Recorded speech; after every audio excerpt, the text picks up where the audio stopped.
Newly appointed CBS editor-in-chief Bari Weiss sending a memo to her 60 Minutes staff members for, quote, not advancing the ball on a related story here, amid her decision to hold a segment on El Salvador's CCOT maximum security prison, where the Trump administration has deported hundreds of Venezuelan migrants. She wrote this memo to the staff saying, quote, if we're going to run another story about a topic that has been much covered, we need to advance it.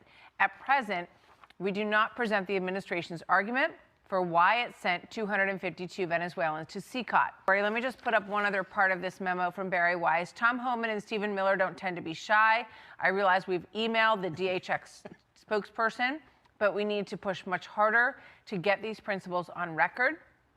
And then Sharon Alfonsi, the producer, reporter on this story, says government silence is a statement, not a veto. Their refusal to be interviewed is a tactical maneuver designed to kill the story. So, Charlie, what do you make about all this? First, the big picture is, I guess, that it's kind of remarkable to think about 60 Minutes as kind of this premier TV news magazine that we have has enjoyed enormous respect over the decades.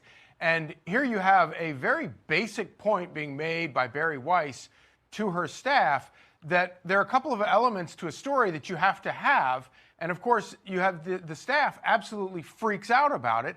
And it's kind of remarkable to think about kind of where 60 Minutes has gone, that they would freak out over the idea that you actually need to put a story into context.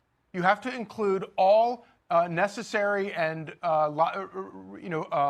sensible sources of voices in that story, and it has to move the story forward. It can't be a political screed.